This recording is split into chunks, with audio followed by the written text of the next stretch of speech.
araka ny fandaharana zay fa nolazaitsika tany aloha fa ao alefa amin'ny ozapeo sy ny aina manjairy rehetra ny isataon'ny toblibe ankarimalaza zay manomboka anio 27 jolay dia alohany enotsika ny fampianarana soratra masina dia hiarivavaka alohatsika. Andriamanitra mahery sy mahagaga tokoa ny anaranao Jesosy ary tsapanay fa na dia tao mitebiteby amin'ny fankalazana ny isataony ity dia tanteraka somatsara izany. Soranay ny anaranao nanomezanao ny mpanompon'Andriamanitra maro zay nanaiky hanao zany fandarana izany amin'ny alalan'ny fampianarana sy ny toroteny ary engane izay rehetrarehetra zay mihaino sy manaraka ty fampianarana ty koa dia andray ny fahasoavana avy amin'ny anaranao. Misaotra indrindra Jesosy voninahitra anaranao izany. Amen. Miarabatsika tratrany ny fanombony ty isataony ity, isataona tsy mahazatra maha olombelona kanefa ny ten'Andriamanitra dia mampahirentsika mandrakariva tokoa hoe Jesosy Kristy tompo tsy miova omaly sy anio ary mandrakizay. Ary raha fomba hafa nanaratsika ny isataona hatramin'izay dia fomba vaovao indray no naratsika amin'izao fotoana izao. Tsy ela dia hanomboka ny fampianarana soratra masina zay hoentin'ny mpanompony dia ny pastora Rakoto Andory Modeste izany. Koa dia mirary soatsika tsirairay anaraka hatramin'ny farany izao fampianarana zay hoentin'ny mpanompon'Andriamanitra izany. Dia mirary soa atsika tsirairay. Misaotra indrindra tompoko.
Misaotran'Andriamanitra isika riavana noho ny mbola ananasika fotoana zay anaovasika fankalazana ny isa-taona amin'izao vanim-potoana ny isa-taona ny taona faha roapolo sy roa arivo zao.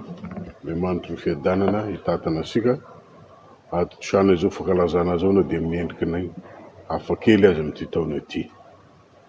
Vavaka isika. Misaotranao zay Jesosy ny fitiavanao lehibe.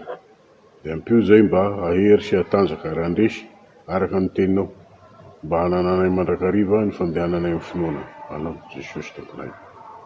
Dia eto zay manatrika indrindra ny fampianarana dia ianao Jesosy no hitarika mba hamerina izany fampianarana izany sady hampitombo koa fahalalana sy fitiavana ny teninao. Ny anaranao Jesosy tompo. Amen. Ny anjarako ry havana dia ny manao ny fitarian-teny amin'ny apokalipsy. Ny lohatenisika amin'ity taona ity dia ny apokalipsy toko fahatelo ny andininy fahadimy. Zay manao hoe amin'ny anaran'i Jesosy zay maharesy dia sy hamono ny anarany eo amin'ny bokin'ny fiainana tokoa aho. Amen. Mpampianatra maro mifandimby hampianatra ny epistily amin'izany fa ny fitarian-teny no rososika amin'izao fotoana izao. Ny fitarian-teny dia hozarasika amin'ny endriny tahaka izao. Voalohany ny manodidina ny boky zay hitavasika ny mpanoratra, ny daty sy ny toerana ireo anoratana, ny toe-javatra manodidina ny mpanoratra sy ny anoratana. Dia manaraka izay vao mijery sika ny fomba samihafa zay entin'ny mpandinika amoana ny hevitra ity apokalipsy ity. Dia manaraka izay vao mamitina isika zany zay hafatra samihafa avoakin'ireo hevitra samihafa amin'ny fomba samihafa ireo. Famitinana ny fomba famoahana sy ny hafatry ny toko voalohany ka hatramin'ny faharoa amby roapolo zany no anjarako amin'izao fitarian-teny izao. Dia angaviana isika mba haharitra amin'ny fanarahana izany fampianarana izany. Ny zavatra voalohany zay ataosika zany ao amin'ny hoe manodidina ny boky ny apokalipsy dia ny mpanoratra. Vao manomboka mamaky ao amin'ny toko voalohany sy toko voalohany andiny voalohany sy fahaefatra ary fahasivy sika dia hita fa Jaona no anarana zay voalaza ao fa mpanoratra. Rehefa mamaky ny toko faharoa amby roapolo andiny fahavalo koa dia miverina io anarana io. Tsy misy fanazavana nefa hoe Jaona iza na iza no tondroina eo fa Jaona ihany. Ary maro nefa ny Jaona teo amin'ny taonjato voalohany eo amin'ny kristiana. Ka zay hiverina zany amin'ity dia Jaona zay fantatra indrindra ary fantatra koa fa mitondra ny fiangonana agn'Azia igny. Dia Jaona apôstoly izany zay manana tokoa ny fahefana mba hiteny amin'ny fiangonana maro mitambatra tahaka izao.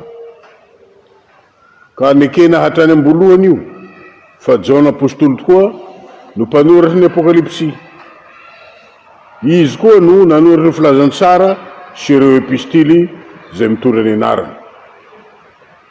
Taty aoriana vao nisy nanoratra sy nandinika ka nanohitra io filazana io tamin'ny fomba sy endrika samihafa fa sy ny apôstoly ihany fa misy koa Jaona zay lazaina hoe Jaona loholona nanoratra ny apokalipsy indrindrandrindra. Ny antony dia eo amin'ny fomba fanoratra sy ny daty samihafa zay iadian-kevitra. Fa satria fanekena hatrany am-boalohany io ary na dia ty aorian'io adi-hevitra io aza zay milaza sy manondra ny Jaona loholona dia mbola manaiky ny maro fa Jaona apôstoly no nanoratra. Ary zay no azomisika koa amin'izao fampianarana izao ary hotazomisika hatrany hatrany. Na le anankiray na le anankiray no nanoratra dia io tsy milaza hoe misy ahiahy ny amin'izay tsindrimandrin'Andriamanitra fa metombona mandrakariva ny tsindrimandrin'Andriamanitra ny fitarian'ny fanahin'Andriamanitra amin'izay mpanoratra. Ka amin'izany tsindrimandrin'Andriamanitra izany amin'ny fanahy dia to ary marina ny teny ka mitondra ny hafatra avy amin'Andriamanitra tokoa ka voarakitra ho isan'ny baiboly, ho isan'ny soratra masina zay manam-pehefana amin'ny finoana sy ny fiainany mino, tsy tamin'izay fotoana zay ihany fa mandraky zao asika miteny zao sy mandra-pahatapy zao rehetra zao. Ny daty sy ny toerana. Ny daty sy ny toerana dia efa voalaza koa mitoko voalohany diny fahasivy. Ny milaza voalaza io zany fa Patmo, ny toerana misy an'izao amin'izy manoratra zao, nosy kely io. Ary ny anankiray dia hoe toko fahasivy andiny azafady, toko faharoa andiny fahafolo sy ny toko faharoa andiny fahatelo ambin'ny folo dia manondro koa fa miaritra fanenjehana ny kristiana rehetra tamin'izay ary zao n'apôstôly koa. Ary zay no isan'ny antony any Patmo azy. Mety ho tamin'ny vanim-potoany Domisiana zany miheverana azy, vanim-potoana 570 zany. Ka ny antony dia satria matoa fagnaziany fanenjehana izany dia fa nialan'ny Roma zany manenika ny fanjakana romana ka heverina fanenjeham-panjakana zay fa nahenika ny fitondram-panjakana manontolo izany. Ka sy ho tamin'ny andron'ny Nero ihany, zay tamin'ny taona faha-efatra ambinipolo taty, fa tamin'ny andron'ny Domisiana. Tamin'ny andron'ny Nero dia mbola voafetra ihany amin'ny faritra iray izy, fa amin'izao dia manenika ny fitondram-panjakana. Ka amin'izany dia heverina noho ireo fa amin'ny 570 eo no nanoratana an'ity, ary mazava fa any Patmo no nanoratana an'izao apokalipsy izao ary ho an'ny fiangonana any Azia. Ity lazaina ho Azia ity moa dia Azia minora koa lazana azy, fa sy hafa fa ny firenena na ny tany Turquie ankehitriny, tany Turquie ankehitriny io lazana io. Ka amin'izay dia hita sika koa an-tsaina ny fanasariana ny hoe aty sy arô misy andreo toerana ireo. Tao ireo fiangonana fito ireo tamin'izany fotoana izany. Ka ireo anoratana, iza ireo anoratana araka izay voatonona eo toko voalohany andiny faefatra sy ny toko faharoa sy toko fahatelo, dia ireo fiangonana fito any Azia zay anjakan'ny Romana no anoratan'izao. Turquie zany misy andreo toerana ireo. Miainga Efesosy zany dia menavaratra ary rehefa tonga any Pergamosy dia midina mianatsimo atsinanana dia miafara ao Laodikia filaharan'ny taratasy ao amin'ny apokalipsy toko faharoa toko fahatelo ihany zany raha heverina fa nisy olona nitondra azy dia mandeha ho tahaka izay ny fizorany araka ny fanonana azy ao amin'io filaharana io. Ny fiangonana rehetra nefa dia mahazo fampaherezana amin'ny alalan'ny taratasy fito ity, araka izay hitasika amin'ny toko faharoa andiny fahafito sy ny toko faharoa andiny fahasivy amin'ny roapolo. Ka fampaherezana ny fiangonana fito zay misolo-tegna ny fiangonana rehetra tamin'izany vanim-potoana izany ary koa mbola amin'izao vanim-potoana izao, ka samy mandray fampaherezana amin'ny andro mahory, misy fanenjehana sy fampahoriana tahaka izay nisy azy ireo, dia mahazo hery sy fahatanjahana koa ny fiangonana na dia izao ankehitriny izao koa azy.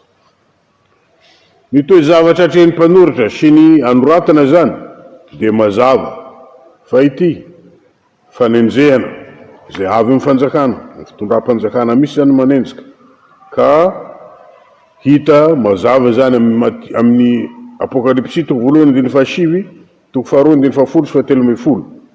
Ka tandrifin'ny fotoana Domisiana araka lazaisika teo, ary Domisiana no nanao izany. Ka mitokisany fa isany nanao zany ary mahery vaka koa no tamin'ny Nero zany dia satria mitaky ny tenany hivavahana i Domisiana, fa izy no manjary mitahy ny olona rehetra ao amin'ny fanjakany zany, ka dia izy no hivavahana arak'izay. Io no zavatra zay olana lehibe teo amin'ny kristiana sy Domisiana zany. Ka amin'izay nitondra n'ity fanenjehana ity satria manana ny fitaovana hoentina miady sy mamono ny fitondrana moa fanjakana izany, dia nanao izany tamin'ny kristiana zay tsy manana akory izany fitaovana hoentina mamono sy miady izany. Niseho tamin'ny Jaona Jesosy ary nandidy any Jaona hanoratra ireto fahitana reto arak'izay hitasika amin'ny toko voalohany andiny fahafolo ka hatramin'ny fahasivy ambin'ny folo, ary nanoa an Jesosy jaona ary nanatanteraka io didy io. Ny didy dia ny hanoratana, ary amin'izany ny hahatongavan'izany taratasy voasoratra zany ho amin'ireo zay hanoratana mba hitondra fampinonana, hitondra fampaherezana amin'ny ady mafy zay atrehan'izy ireo, ka ilazana mazava fa miaraka miory amin Jesosy ary izy ireo hiaraka mandresy amin Jesosy Kristy Tompo. Ireo fomba samihafa zay amoahana ny hevitra indray mijeresika amizao dia misy hafatra zay imbonana ihany moa zay hamaranasika ny famelabelarana rehefa avy eo, fa izay avoitra ny tsirairay zany no avahasika manokana koa eto amizao. Ny hafatra avoitra moa dia tsy hafa fa ity zay kendren'ny boky, ka arakaraky ny fomba amoahana azy no manjary mampisy fiovana kely izany zavatra kendren'ny boky zany arakaraky le endrika sy fomba amoahana ny hevitra. Ka misy fomba efatra lehibe zay entin'ny mpandinika maro mamoaka ny hafatry ny apokalipsy, sasany manaraky ny anankiray, sasany manaraky ny anankiray, araky zany eo amin'ny hevitra efatra io, ka ny sasany manambatambatra mahakasy sy makaroa amin'izany hevitra izany. Ireo fomba reo dia tsy hafa fa ny fomba futuriste zany ny teny vahiny no dika gasy avy hatrany, ny fomba historiciste, ny fomba prétériste ary ny fomba idéaliste. Ao koa ireo mampifangaro moa zany ireo fomba ireo, mety ho zay ngany fahadimy fa mivaova arak'izay safidy ataony amoamoana ny hevitra izany. Ny fomba futuriste zany dia milaza ny fiavian'i Jesosy Kristy fanondroany, zay no fototra ambaran'ny boky ho izy ny futuriste zany, ka amin'izany io no entiny manazava ny boky. Mifototra amin'ny apokalipsy toko voalohany andiny fahasivy ambin'ny folo izy amin'ny fitsinjarana ny boky, ka lazainy amin'izany fa ny toko voalohany milaza ny zavatra lasa arak'izay hita amin'ny toko voalohany andiny fahasivy ambin'ny folo, ary koa milaza ny zavatra ankehitriny izay indray ho izy dia ao amin'ny toko faharoa andiny toko faharoa sy toko fahatelo, arak'izay voalaza ao amin'ny toko voalohany andiny fahasivy ambin'ny folo ihany zay andidian'i Jesosy nijaona ho soratany. Ka io toko voalohany sy faharoa ary fahatelo io dia mitondra hafatra ao ny fiangonana fito izay voatondro ho fampaherezana azy tamin'izany fotoana izany, ka hanana indrindra ny fandresena avy amin'i Jesosy Kristy Tompo zay eo anivony. Tena momba ny zava-misy amin'ireo fiangonana ireo tamin'ny vanim-potoana nanoratany Jaona zany ny voalaza ao ho izy ireo, ary natao ho azy ireo ho an'ireo fiangonana fito tsirairay ny hafatra zay votonina ho azy koa. Ny toko fahaefatra hatramin'ny faharoa amby roapolo indray ny futuriste dia manambara zavatra ho avy, zany hoe ireo toa zavatra hiseho mialoha sy aorian'ny fahatongavan'i Jesosy fanondroany any aparany zany. Ka amin'izay dia mizarazara toy izao io toko fahaefatra hatramin'ny faharoa amby roapolo io. Toko fahaefatra ka hatramin'ny fahasivy ambin'ny folo milaza ny fampahoriana, ny fitsarana fiangonana mivadika izany, ny fitsaran'ny antikristy izany, ary koa manambara ny fiavian'i Jesosy indray. Io dia lazaina sy ambara mba ho fampaherezana ny fiangonana tamin'izay, kanefa koa hamantaran'izy ireo zavatra ho avy amin'ny fizoran'ny tantara amin'ny ho avy araka mahafuturiste azy, ka hananana koa toky izay handresen'i Jesosy amin'ny farany. Ity io izy ireo dia mitaha amin'izay voalaza amin'ny Daniela toko fahasivy andiny fahafito amby roapolo, Daniela toko fahasivy amin'ny fito amby roapolo, ka havoaka ny hevitra sy ho visavisaina amin'ny fampitahana ireo hevitra roa ireo, Daniela toko fahasivy andiny fahafito amby roapolo sy ity apokalipsy toko fahaefatra ka hatramin'ny toko fahasivy amby folo ity. Ny apokalipsy toko fahatelo amby folo dia manambara arabaky teny fanjakana maneran-tany, fanjakana maneran-tany zay hanina mpitarika ary hoentin'ny mpitarika mpanao politika io zany, ary koa fitondram-piangonana, fitondram-pivavahana zany zay hitarika indrindra ny olona amin'izany fotoana izany, ka voarakitra amin'ireo sariny bibidia anankiroa ireo, ny anankiray zany ny politika, ny anankiray ny fivavahana, ary mandeha amin'ny asany amin'ny ho avy zay voatondro amin'izany toko 17 zany ireo. Ilay vavy-janga eo amin'ny apokalipsy toko 17 dia manondro ny fiangonana izay nivadika amin'ny finoana marina, finoana zay nihemotra na nanovany finoana zany, zay ho avy indray koa io zany, misy ho amin'ny ho avy, ka ampitandremana avy hatrany ny fiangonana ankehitriny. Ny apokalipsy toko 17 milaza ary raisina arabaky teny koa ny fiavian'i Jesosy Kristy tombosika fanindroany sy ny ady amin'ny Armagedon. Arahiny apokalipsy toko 20 zay manambara ny famatorana ny Satana, ny fitsanganana voalohany amin'ny maty zany ary ny arivo taona fanjakan'i Jesosy Kristy eto tany. Ny toko 120 hatramin'ny 220 kosa milaza ny fanjakan'i Jesosy arivo taona, arak'izay tohiny eo amin'ny toko 120 zany, ka milaza koa amin'izany ny toko 120 ny lanitra vaovao sy ny tany vaovao ary ny fahatongavan'ny tanàna masina avy any ambony midina makety tany.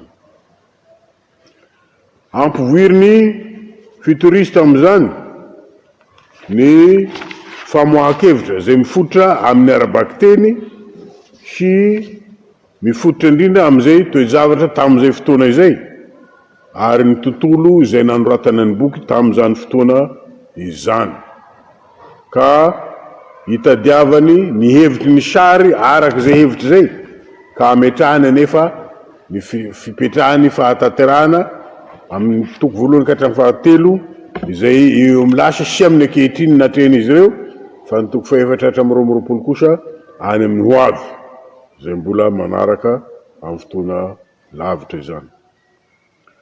Ny historiste indray dia milaza ny tantara ny fitondram-panjakana sy ny fiangonana ho ambaran'izao apokalipsy izao, ka manomboka hatramin'ny andron'ny apôstôly izany filazana izany, ka hatramin'ny andron'ny Joakim avy Floris, monka maty tamin'ny 2,200 iterangaty, Joakim de Floris zany.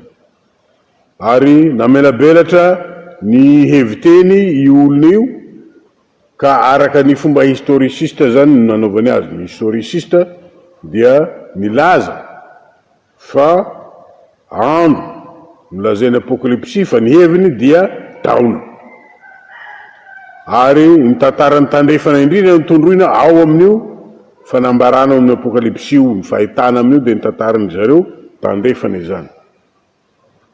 Fataorena kely nahafatesan'ny Joakim ny fransiskana koa dia nisangana, milaza fa ny Babilona ao amin'ny apokalipsy dia sady manondra ny Roma jentilisa sy ny Roma ny papa, hoy ny fransiskana zany io.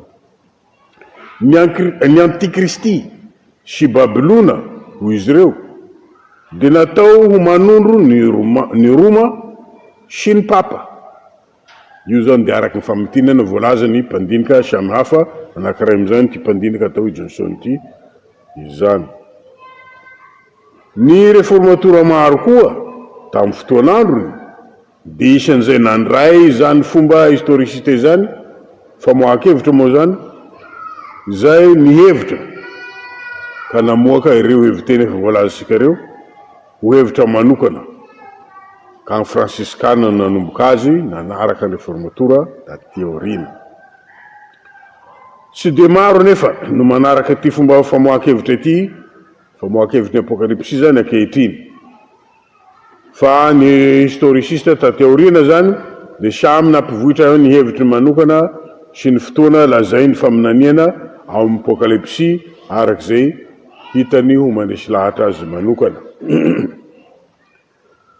Fa ny fitsinjarana ny boky dia tahaka zao eo amin'ny fandaharany historisiste azy amin'ny ankapobeny. Ny toko voalohany ka hatramin'ny fahatelo dia milaza ny vanim-potoana 7 eo amin'ny tantaran'ny fiangonana mahita izany izy.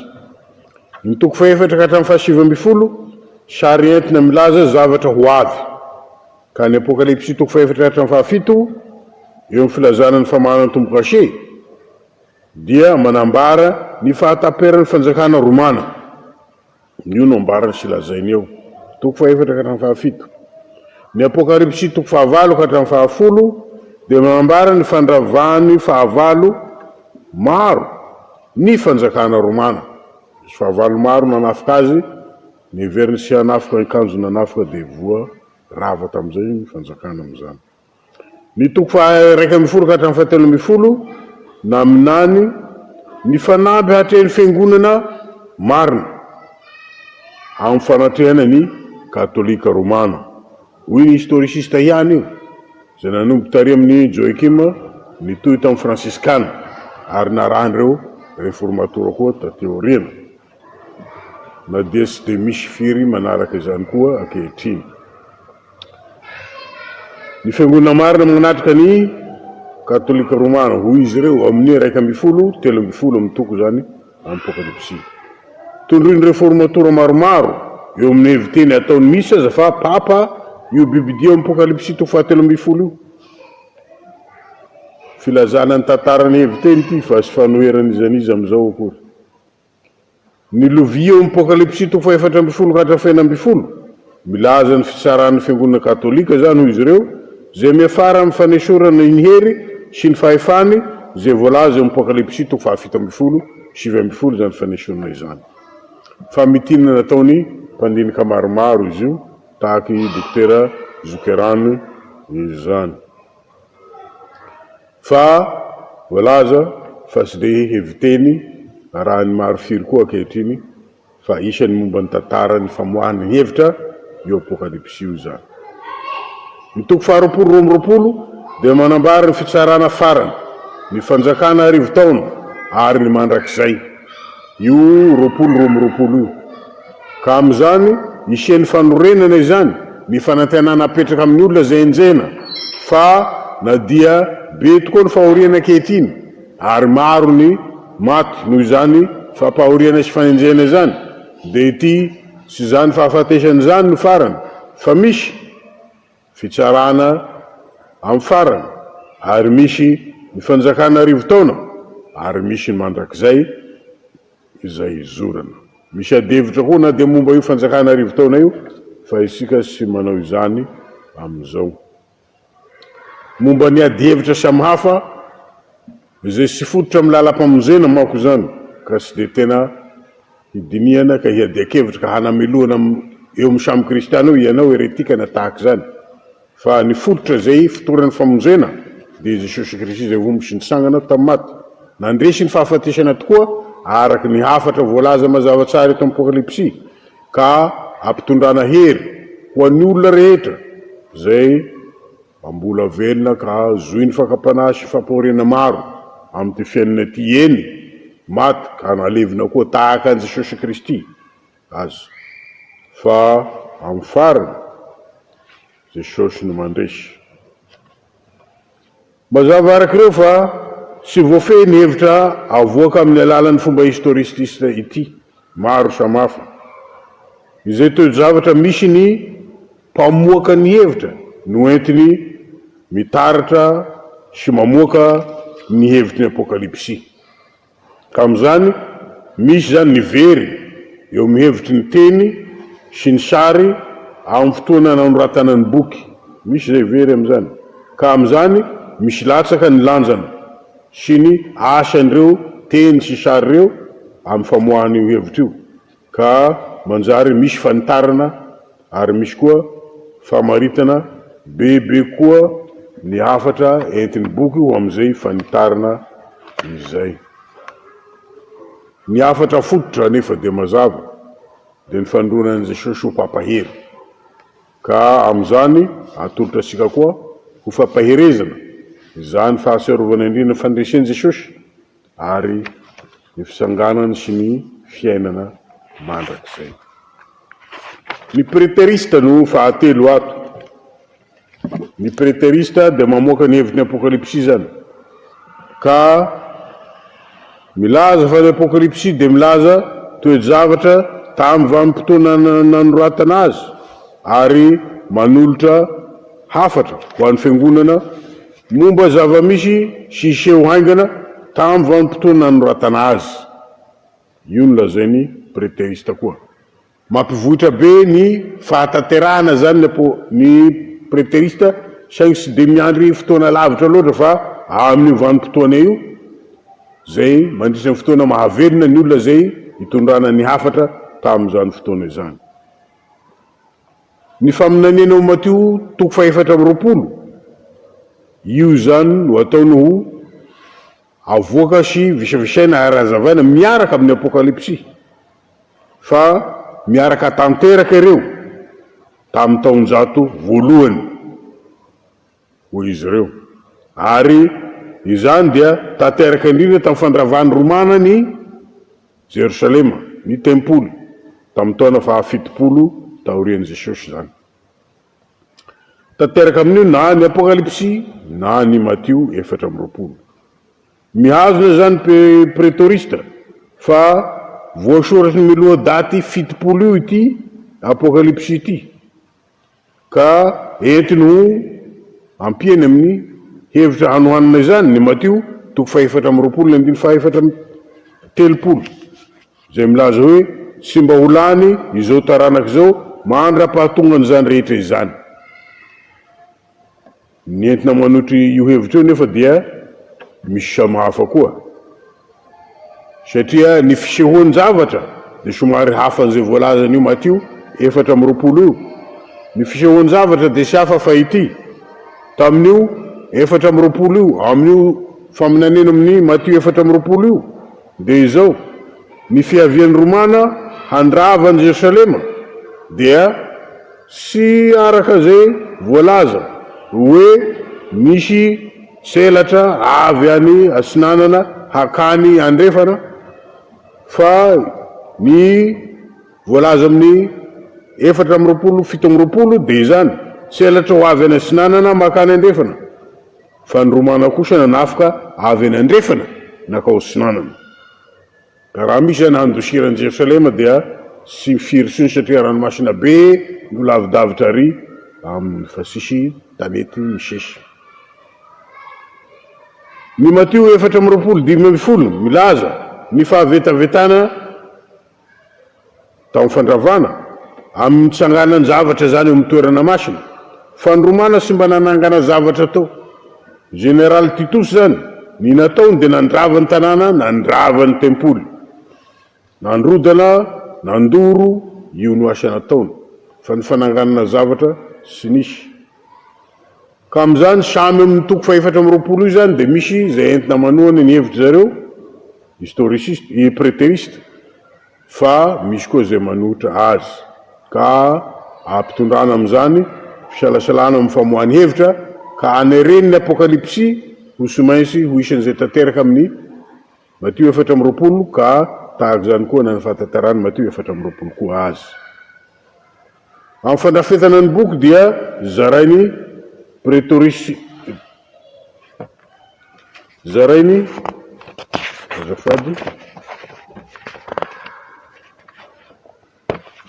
preterista ho telo ny boky misy dikila misy zarainy preterista ny telo ny boky de tahaka zao ny toko voalohany ka hatramin'ny fahatelo milaza hafatra sy zavatra miseho tamin'izany vanim-potoana nanoratana azy zany ka ny fiangonana fito zany dia ireo no iatefany hafatra avy hatrany zay anoratan'ny mpanoratra ka ity dia fotoana melohany adiny jiosy zany hoe 9:20 ka hatramin'ny 70 no misy niady ary zavatra tamin'io vanintaona io zany voalaza eto amin'ity toko faharoa ka hatramin'ny toko fahatelo ity mbany toko voalohany.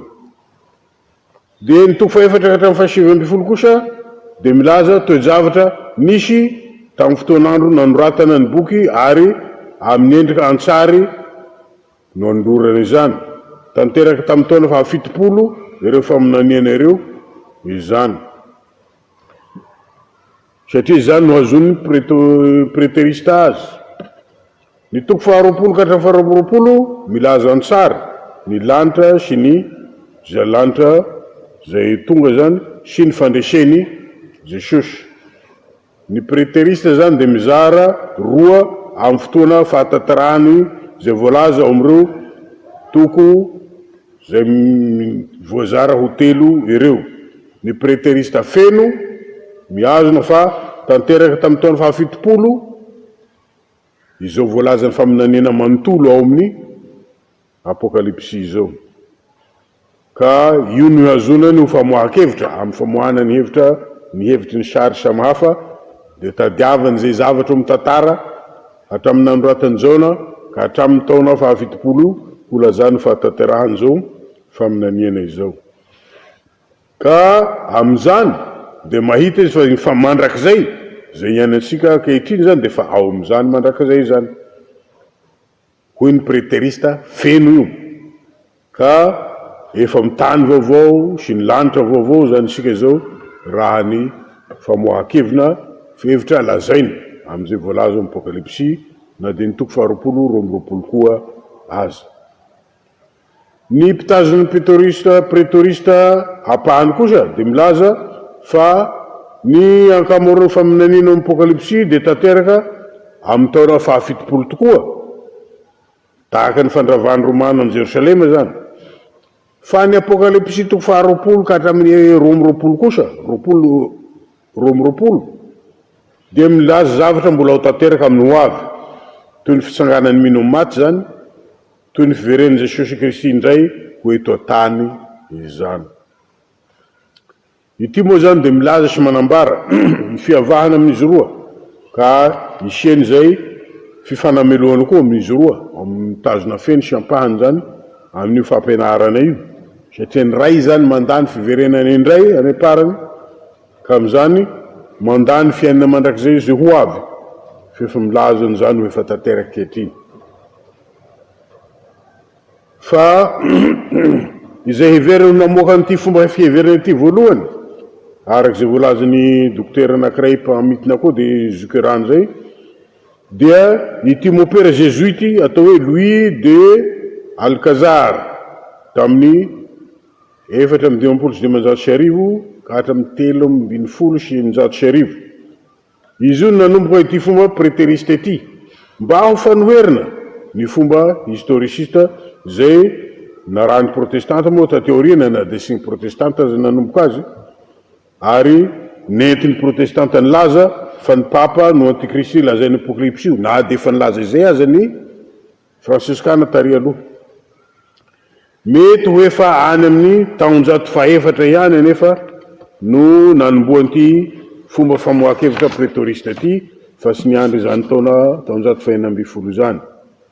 Ka amin'izay isiany hanomena lanja azy ka hametrahana azy amin'ny fampianarana toy izao, sady ilazana indrindra fa ny zavatra matanjaka izay avohitra ao dia ny fahatanterahana.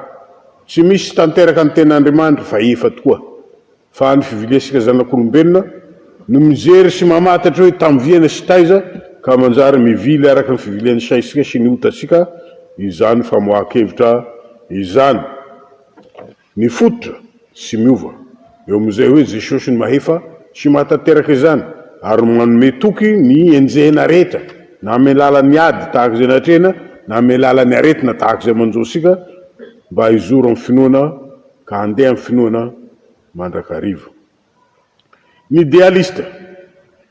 Ny apokalypsy dia boky ara-panahy, milaza hafatra ansary sy amin'ny endrika haiteny. Io indray ny idealista. Fomba famohana hevitra ara-panahy zany izy io no arahany idealista. milaza ny idéaliste fa zavatra marina amin'ny ankapobeny sy mandritra ny vanim-potoana rehetra no lazainy apokalypsy, dia niady tsy manam-pahataperana eo amin'ny rasy sy ny tsara, ady eo amin'Andriamanitra sy amin'ny devoly izany zay mitohy amin'ny fitsaran'Andriamanitra, ary koa ny fandreseny Jesosy zay ho avy indray any aparany. Ary io ny tena teny fampaherezana ho an'ny rehetra. Koa tsy milaza zavatra hiseho tsirairay ireo sary ireo na dia maro aza ao amin'ny apokalypsy, fa hoy ny idéaliste hoe io ady mitohy amin'ny raha sy ny tsara io no voalaza amin'ny endriny maro samihafa eo amin'ny fahitana samihafa zay lazainy apokalypsy. Amin'ny endrika samihafa no nambarana azy fa ady toko an'ny rasy sy ny tsara zay miafara fandresena, zay fandresen'Andriamanitra izany. Ny mino dia ampahorian'olona tsy mino ary ho vonoiny aza, kanefa amin'ny farany dia omen'Andriamanitra rariny izy. Ka ny adiny zany dia adiny miombona amin'ny Jesosy ka miara-mandresy amin'ny Jesosy zay nitsangana velona izy. Andriamanitra no manana ny teny farany ka handresy ny fahavalony mino izy ary handresy miaraka aminy ny mino, ary Andriamanitra hanjaka mandrakizay aorian'izany. Koa ilay bibidia avy amin'ny ranomasina eo amin'ny apokalypsy 7:20 dia lazay ny idéaliste fa ny fitondrana politika entin'ny Satana manotra sy mampahory ny fiangonana amin'ny vanim-potoana rehetra fa tsy vanim-potoana iray io. Ilay bibidia avy amin'ny tany sy ny fivavahana jentilisa na fivavahana mampivily zay manimba ny fivavahana kristiana. Ilay vehivavy janga dia manoro ny fiangonana manaiky faharatsiana ho ao aminy, sady manoro koa ny fanangolena ataon'izao tolo zao ny fiangonana. Io zany dia sary zay mipetraka ankapobeny ary marina mandrakariva amin'ny fotoana rehetra. Izany filazana izany. Ny tombo-kashe, ny trompetra, ny lovia dia manondro loza, ady izany, kere izany sy ny toy izany eo fitondran'Andriamanitra ny famonjena, dia ny famonjena ny olona amin'izao tantara izao. Ka amin'izany dia tsy hanondro olona ray na ho roa na fitondrana ray na ho roa ihany, fa zay entin'ny Satana rehetra dia manotra ny mino avokoa. Eny fa na dia ny vadika sy ny vily ao amin'ny fiangonana aza dia manotra ny mino koa ao amin'ny fiangonana, arak'izay iombonany amin'ny rasy ka miady amin'ny fiangonan'Andriamanitra na avy eo velany na avy eo anatiny izy. Koa dia hampandraisana fibebahana mandrakariva ny mino amin'ny fotoana sy vanim-potoana rehetra, ary izany no kendrena ho vokatry zany fampasahivana lavalava ato amin'ny apokalypsy zany. Ka anekena indrindra fa io ady io dia tsy azy ireo samirery tamin'izany taonjato voalohany zany, fa adiny mino hatrizay ka adiny mino mandra-pahatapiny zao lanitra sy tany taloha izao amy atongavany vaovao. Hanjakan'Andriamanitra handresy ny fahavalo ary hanafoana ny fampahoriana any amin'ny farany. Niray ny fiangonana Origène tamin'ny taona 520 ka hatramin'ny 420 nanao ito fomba famoahana hevitra ity. Augustin koa tamin'ny taona 430 ka hatramin'ny 200 nanao ity fomba famoahana heviteny ity koa. Ka ny idéaliste zany no tena fomba famoahana hevitra ny apokalypsy eo aminy, ka mirakitra indrindra ny tolona sy ady zay ny famaranan'Andriamanitra ny fisiany lanitra sy ny tany taloha ihany no farany, ka handreseny sy hitoerany hanjaka mandrakizay. Ampanao hevitra idéaliste ireo sary samihafa amin'ny apokalypsy zany dia tsy manoro zavatra miseho manokana amin'ny tantara, ka sy hoentina fanameloana amin'ny fanoroana hoe ianao zay na ianao zay. Raha ny fizarana ny toko dia ity toko voalohany ka hatramin'ny fahatelo dia milaza ny fiangonana tena misy tamin'izany fotoana izany sy ny toe-javatra manokana eo amin'izy ireo tsirairay avy tamin'izany fotoanandro izany. Ary zany toe-javatra anatrehany zany mila ny taratasy manokana zay voasoratra aminy, ary mila ny fahitana zay nodidiny Jesosy hambara amin'izy ireo hitondra fampaherezana azy. Sy hoe mahery satria efa ady fanao ity, fa mahery satria Jesosy mandresy amin'ny farany. Ka mitaona ny mino mba hiaraka mandresy aminy, hiombona fandresena aminy amin'ny fiombonan'izy ireo sy faneken'izy ireo fampahoriana miaraka aminy. Ny toko faefatra ka hatramin'ny fahasivy amby folo dia manambara antsara ny ady eo amin'ny tsara sy rasy arak'izay efa voalazantsika eo, ka endriny samihafa no isehoany amin'izany. Ka ny toko faharoapolo ka hatramin'ny faharoa amby roapolo dia manoritsoritra ny fandreseny tsara, manoritsoritra amin'ny endrika samihafa zany ny fandreseny tsara izany amin'ny farany. Mety isy ihany fandresena sy indraindray etsy sy roa amin'ny tantara, fa ny farany no mandidy azy rehetra, tantara sy no avy ny fandresena etsy sy roa andritra ity fiainana ity. Ny olona amin'ity fomba ny diresika ity dia izao, izy sy manaiky fa tanterahana manokana ara-tantara ny faminaniana zay voalazan'ny apokalipsy, na deo azy ny voalaza mazava ao amin'ny apokalipsy toko voalohany andiny voalohany, fa ho tanteraka izao tantara, ho tanteraka ara-tantara izao fanambarana izao. Ka amin'izany hananan'izy ireo finoana fa tsy soratra manidina na fampanentanana sy misy, fa tena miorina amin'ny tantaram-piainan'ny mino ny fiangonana izany izao faminaniana izao, ka hamahariny amin'ny fahitany ny fandreseny Jesosy isanandro, ary hamahariny amin'ny ahitany ny fandreseny Jesosy amin'ny farany. Ireo hafatra ireo dia manana zay ombonany, ka hofitinsika miaraka izany fiombonany izany rehefa afaka kely eo. Dia faranasika fohy aloha amin'izao, fa hanomboka asika rehefa afaka kelikely ao reny zao.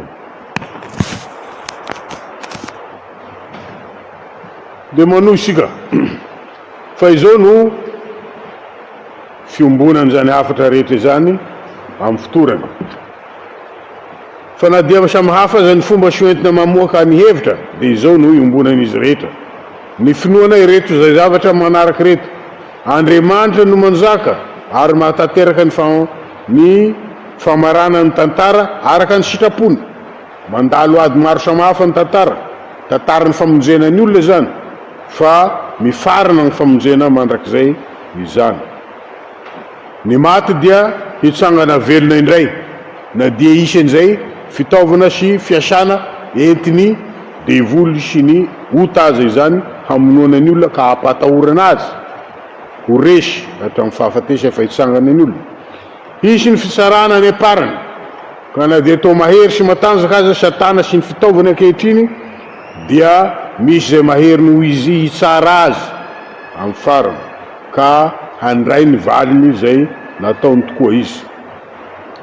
Ny fiainana mandrakizay hiainan'ny mino dia miaraka amin'Andriamanitra amin'ny farany zany, ka ho tanteraka zay nomena santatra ankehitriny amin'ny fahafenoany amin'io fahatongavan'i Jesosy io. Ny tsy mino kosa dia esorin'Andriamanitra hiala aminy,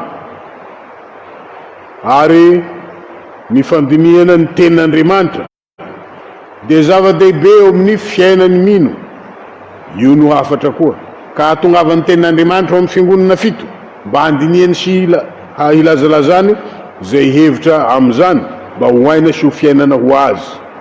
Ka io no mampandroso ny finoana, ary zany no mampandroso ny fiainany fiangonana zay tenan'ny Kristy raha teo. Jesosy dia ho tonga indray, ho tonga tokoa raha-batana izany. Fa ny sasany ihany amin'ny preterista moa zany no mino izany, ny sasany ihany amin'ny idealista no mino izany, fa na ny fahatongavan'i Jesosy indray lavindreo zay mitana feno ny heviny. Fa ny fanambarana kosa dia ombonany rehetra, ary atolotra asika koa izany hafatra izany mba hinoasika sy hamahara asika, na ho inona sy ho inona famohan-kevitra zay ataony mpandinika ankehitriny, fa zay fototry ny hafatra no hamaharina, fa sy zay fahamelohana sy fanamelohana eo amin'ny endriky ny fomba famohan-kevitra na ho iza na hoy zao fa andinian'ny tsirairay tena kosa ka amatarany na Jesosy eo aminy mitoetra aminy mitarika azy na sia. Ireo no hafatra zay atolotra ka ampaherezan'ny tsirairay amin'izay nan'Andriamanitra teny farany tokoa. Raha raisina amin'ny toko sy andininy amin'ny Sipriny kokoa zany io hafatra io ka tondroina manokana ny toko sy andininy zay milaza izany dia azosika fitinina ihany ireo miaraka amin'ny toko sy andininy eo amin'ny Apokalipsy zay mirakitra ireo ka hazavana amin'ny endrika vaovao sy hafa ihany avao koa zany izy eto. Ny Apokalipsy toko voalohany andininy fahadimy, toko fahavalo andininy ny toko voalohany andininy fahadimy sy fahavalo, ny toko fahadimy andininy fahadimy ka hatramin'ny fahafolo, ny toko faharoa ambin'ny folo andininy voalohany ka hatramin'ny faha raika ambin'ny folo dia milaza fa tamin'ny alalan'ny fahafatesany sy ny fitsanganany tamin'ny maty Jesosy no nandresy Satana ary nanavitra olona avy amin'ny firenena rehetra ho fanjakam-pisorona manao fanompoana eo anatrehan'Andriamanitra.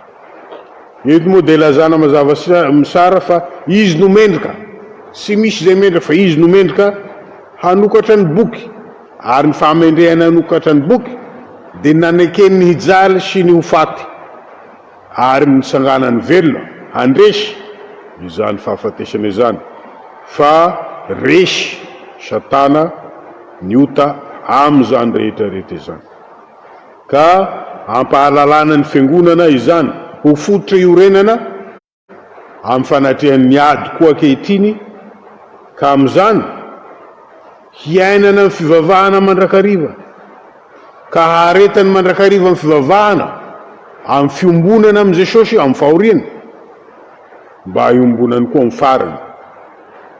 Fa izay no hitasika raha vakisika ireo teny amin'ny Apokalipsy ireo, ny hamaharina amin'ny fideranan'Andriamanitra ary ny hamaharina amin'ny lazana fa voavono izy ary ny ranona navotany fokom-pirenena rehetra. Ny lesona faharoa zay soasika dia izao: ny faherezana indrindra amin'ny herin'ny faherezana zay eo amin'Andriamanitra dia Jesosy Kristy zany.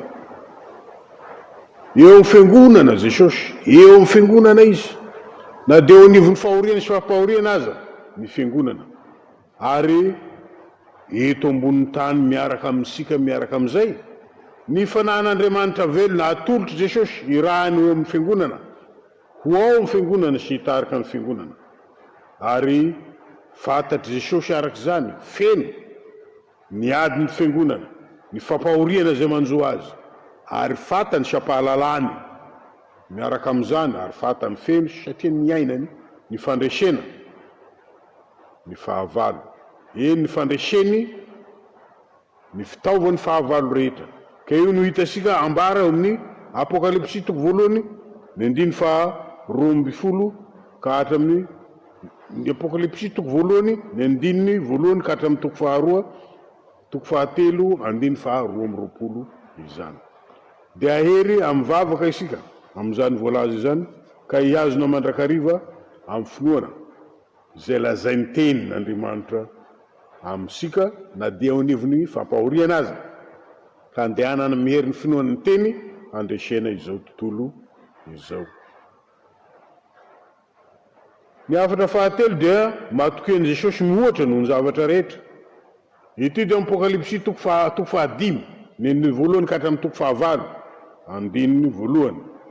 Tantaran'izao tontolo izao dia manaiky feno loza sy voina, fa na dia feno loza sy voina aza ny tantaran'izao tontolo izao dia ambany fifehezan'i Jesosy ilay zanak'olon'Andriamanitra mpandresy izany.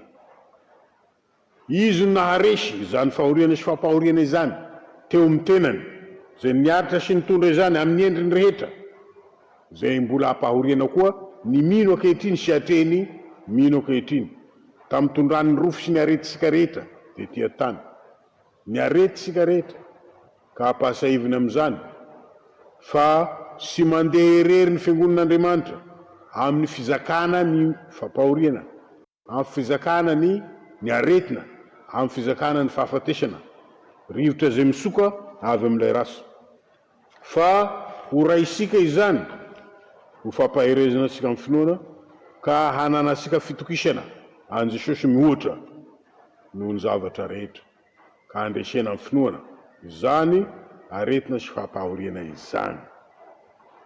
Ny faefatra dia zay tesika voarakitra amin'ny Apokalipsy toko fahena andiny fahadimy ka hatramin'ny fahairaika ambin'ny folo, Apokalipsy toko fahafito andiny voalohany ka hatramin'ny fahatelo, Apokalipsy toko fahavalo ny andininy fahena ka hatramin'ny faharoa ambin'ny folo, ny toko fahasivy andiny faefatra ka hatramin'ny fahenina, toko faharaika ambin'ny folo andiny fahatelo ka hatramin'ny fahafito ambin'ny folo, toko faharoa ambin'ny folo andiny fahenina andiny fahatelo ambin'ny folo fito ambin'ny folo. Andriamanitra dia mametra ny fahatezerany. Raha manapatra ny fahatezerany Andriamanitra sy isy ajo na hoiza fa ferany izany fiarany fahatezerany zany. Ka niezaka ataon'ny fahavalo zay manimba ny fiangonana koa de ferany araka zany, sy mahazo manao moatra fa hatreto izy de hatreo. Ka na mireharehaza lay rasy am'izay vitany de Andriamanitra mametra izany.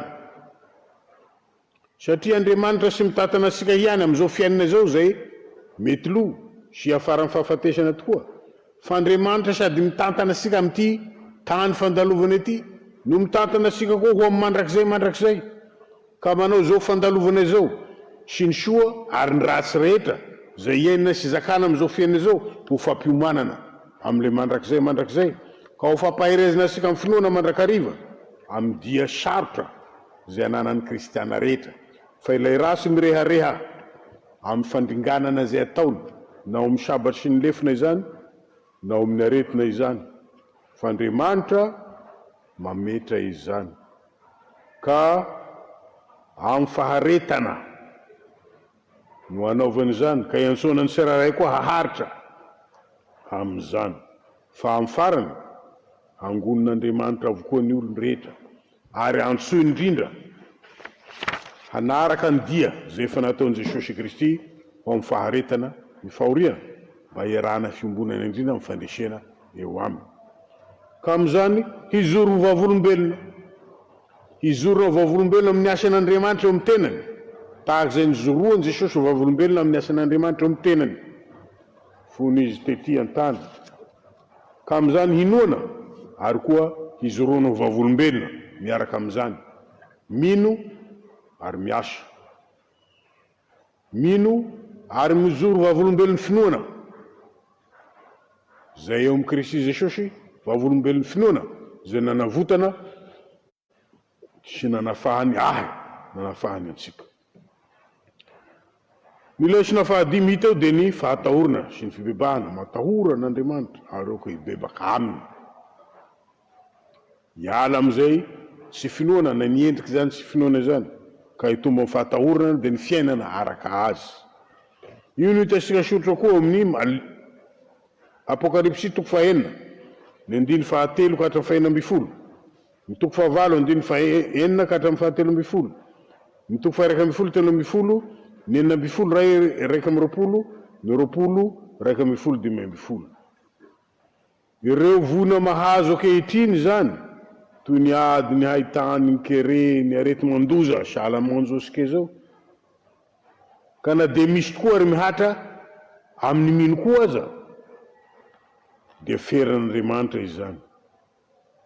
Ary izany rehetra izany dia manambara sy mampitandrina ny fitsarana lehibe zay ho avy.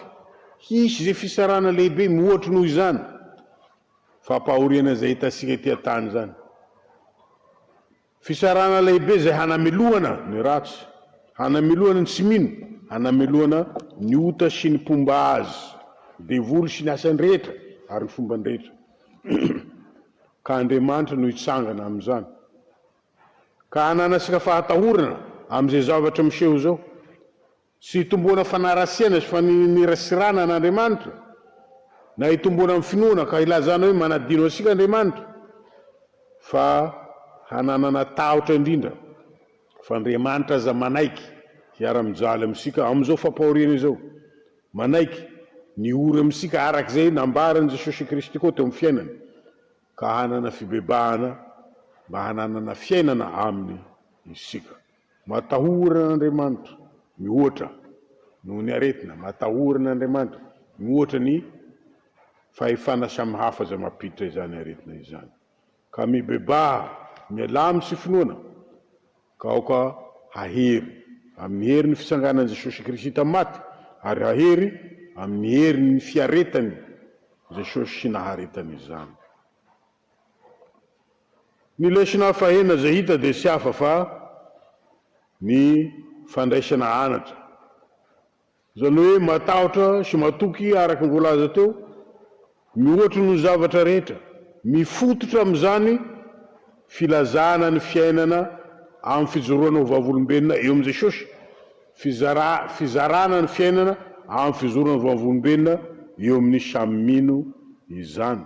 Ity dia hita amin'ny Matio toko faharoa, zafady, Apokalipsy toko faharoa, andiny fahafolo ka hatramin'ny faha 12, ny andiny fahaenina amby roapolo ka hatramin'ny faha 20, ny Apokalipsy toko fahatelo, andiny faha 1 hatramin'ny 13, toko fahaenina, 7:12, 7:12, 1:12, toko faha 1:12 zany, 7:12, ary ny andiny faha 17 ka hatramin'ny faha 18, dia tahaka zany koa ny 12:12, 1:12, ary ny toko faha 14:15, 5 sy ny manaraka maro. Amin'ny fijoroana ho vavolombelona hatramin'ny fahafatesana, izany no nambarasika indrindra ny fiombonana amin'i Jesosy hatramin'ny fahafatesan'i Jesosy koa. Miombona aminy sika amin'ny lalany hazo fijaliana izany, lalany Golgota, lalany Golgota zay naikeny Jesosy ka nandreseny izany. Mafy ny zakainy, dia nisy hafa zay nitondra ny hazo fijaliany noho ny faharariany sy ny fahareseny izany heloka be zany aminy ka nekeny hatramin'ny fahafatesana azy. Fa saingy zao ilay dragona zay mirehareha hoe nandresy noho ny fampahoriana an Jesosy, zay mirehareha hoe fa indro maty izy eo amin'ny hazo fijaliana, taorian'ny fampijaliana be io, dia izao fandraisan'i Jesosy amin'ny tenany ny fampahoriana rehetra izany ho fanomeza toky antsika tsirairay avy, ka izoroasika ho vavolombelona fa nitondra izany Jesosy, ary izoroasika ho vavolombelona fa mitondra izany koa isika, tahaka izay rerehany apôstôly fahizay fa mba mitondra fijaliana koa izy tahaka ny Kristy ho fampandrosoana ny fiangonana.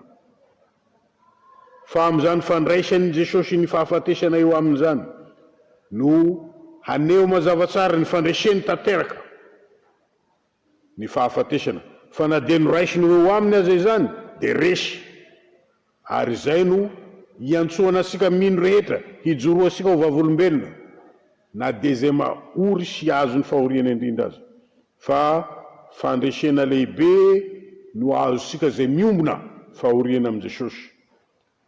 Ny fandresen'ny martiora dia izany, na teto amintsika Madagasikara dia nisy izany, ny martiora zay miderina Andriamanitra eo amin'ny fampahoriana azy, tahaka izay niderahan'i Stefana koa an'Andriamanitra eo amin'ny fampahoriana azy rehefa nitoraham-bato izy, raha salama rehefa nitombona alefina.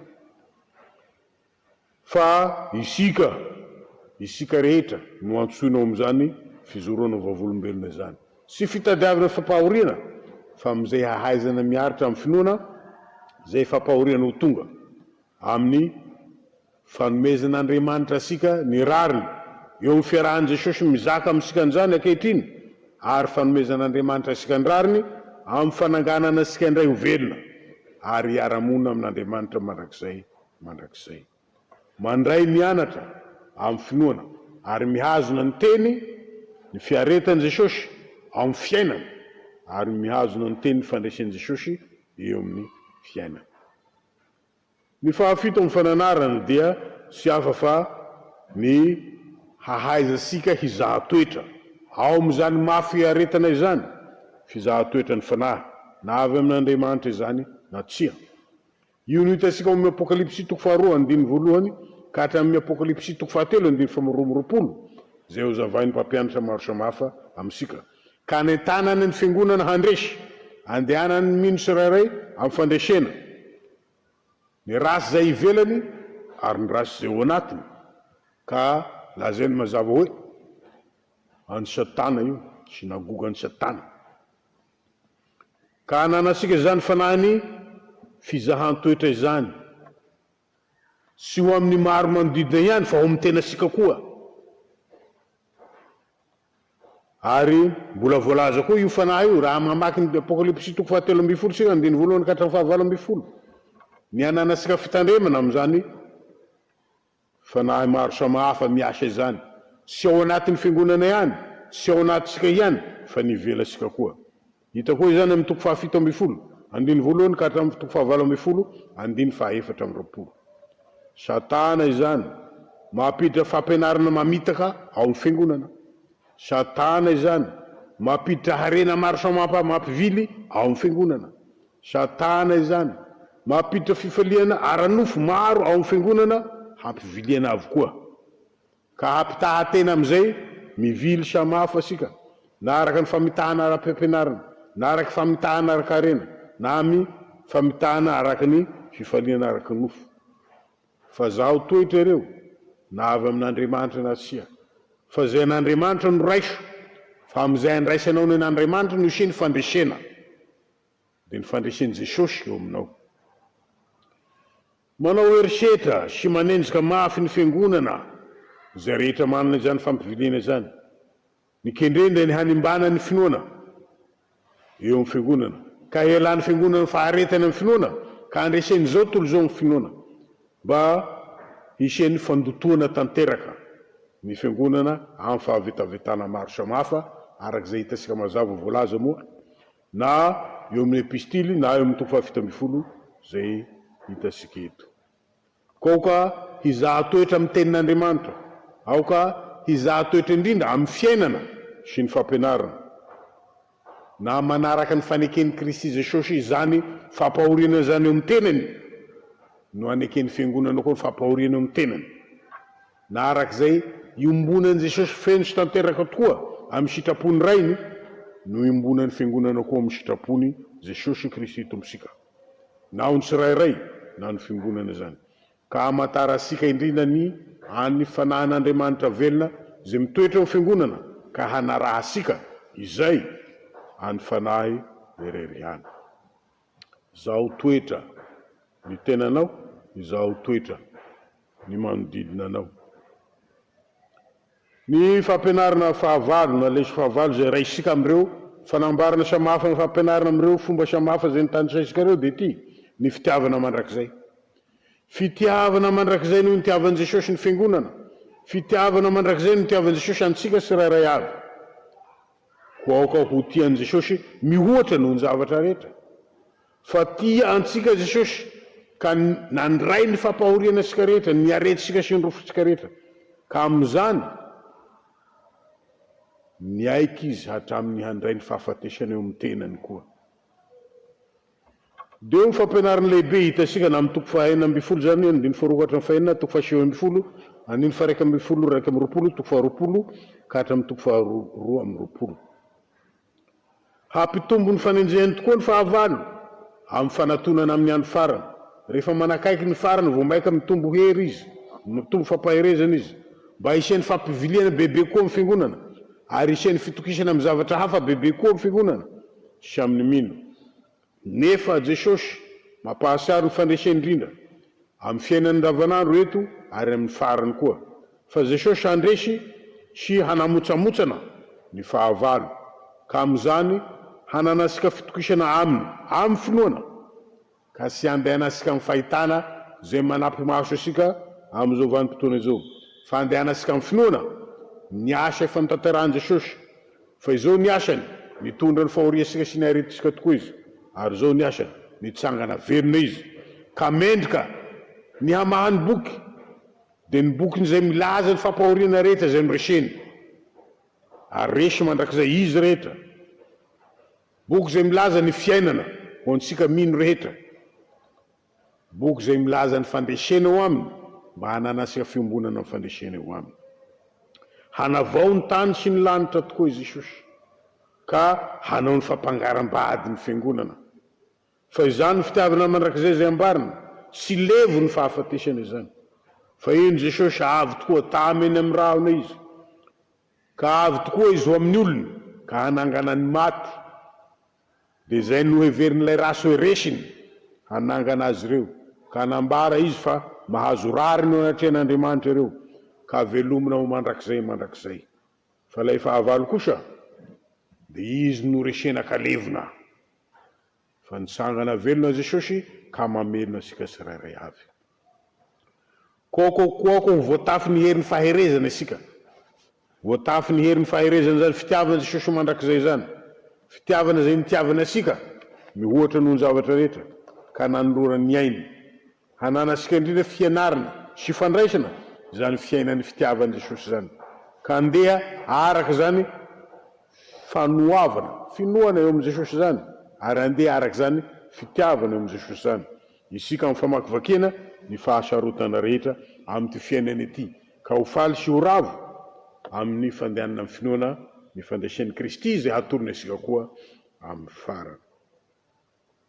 Ny rafitry ny boky dia azo fitiansika fohy toy izao, manaraka amin'ny ankapobeny zay voalaza ny toko voalohany 170 ihany, fa arakaraka zay ho lafiny zay azo avohitra aminy moa.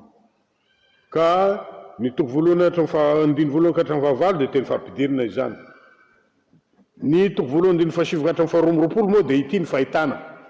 Ity fahitana ity zany dia mizarazara roa no izarasika azy. Ny voalohany dia ny toko voalohany andiny fahasivy ka hatramin'ny toko fahatelo hatramin'ny faharoamropolo zay milaza ny zavatra natrehina tamin'izay, ary ny fizarana faharoa ny toko fahaefatra andiny voalohany ka hatramin'ny toko faharoamropolo andiny fahadimy zay milaza ny fizarana lehibe koa manaraka amin'ny lazany ho avy rehetra. Ka ny fahitana voalohany eo zany amin'ny toko voalohany andiny fahasivy ka hatra amin'ny fahatelo lazaisika eto toko fahatelo, dia sy hafa fa ny zanak'olona eo amin'ny anivon'ny fiangonany, tena eto anivosika tokoa Jesosy, ary izay no mahandriamanitra amintsika azy, sy amintsika tamin'ny 2000 taona mahery lasa zay ihany, fa amintsika ankehitriny koa, hitondra ny rofosika sy ny aretintsika ka hitondra ny fampaherezana ho antsika tsirairay avy amin'ny fanatrehana zao ady mafy zao, na amin'ny fiainana andavanandro na amin'izao arety mandingana andalovana izao.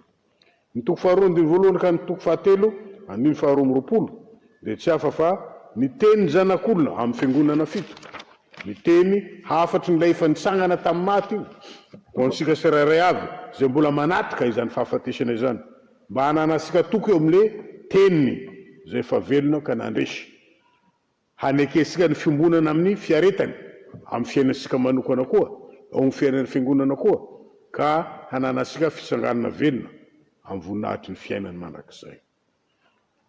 Ny toko fahaefatra andiny voalohany ka hatramin'ny toko faharoa andiny faharoamropolo, ity moa zany dia momba ilay zavatra ho avy, miady atrehan'ny fiangonana io, hanatrika izany ady zany tokoa ny fiangonana, ka hampiomanina mialoha mba ho voatafina avokoa ny fiadiana rehetra eo amin'ny tenin'Andriamanitra, eo amin'ny fanambarany teny vavolombelona amin'ny finoana sy ny fiainana. Fiarovan'i Jesosy ny fiangonana no kendrena indrindra amin'izany, ary ny fandresena ny fahavalo miombona amin'ny fandresen'i Jesosy Kristy isika amin'io. Toko fahaefatra andiny voalohany ka hatramin'ny toko fahavalo andiny voalohany dia ny zanak'ondry sy ny boky, fa mendrika ny hanokatra ny boky izy, satria ny fiainan'ny famonjena, ny tantaran'ny famonjena zay nolazainy no ao, ary ny tantarasika zay novonjena sy navotana ho mandrakizay no ao, fa tsy misy zay hokosehana ny anarany zay voasoratra ao zay maharitra hatramin'ny farany ka mandresy. Ny toko fahavalo andiny faharoa ka hatramin'ny toko fahairaka ambin'ny folo andiny fahavalo ambin'ny folo dia ireo anjely sy ireo tropetra zay milaza indrindra ny zavatra maro samihafa zay mihatra amin'izany sy maintsy handalovasika rehetra izany.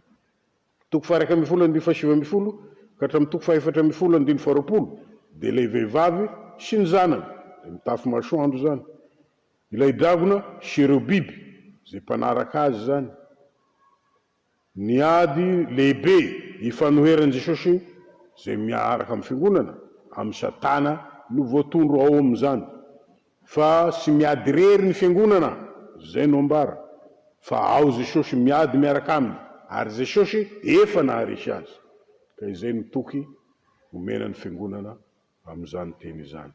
Toko fahadimy ambin'ny folo andiny voalohany ka hatramin'ny toko fahaenina ambin'ny folo andiny fahairaka amby roapolo dia ity: ireo lovia ny fahatezerin'Andriamanitra. Ny fahatezerin'Andriamanitra zay seny fetra mandrakariva mba sy hiatra ka sy hisy olona ho vonjena isoa. Ferin'Andriamanitra mandrakariva zany noho ny alehiben'ny fitiavany zay nasehony amin'i Jesosy Kristy zay natolotra ho avitra ho antsika. Toko fahafito amby folo, andiny voalohany ka hatramin'ny toko fahasivy amby folo, andiny fahafolo, de Babilona, ilay vehivavy janga zay namitaka ny maro, ary lazaina hampitandremana ny fiangonan'Andriamanitra izy zany. Toko fahasivy amby folo, andiny faharaiky amby folo, ka hatramin'ny toko faharoapolo, andiny fahadimy amby folo, de ny fandresenan'ny bibidia.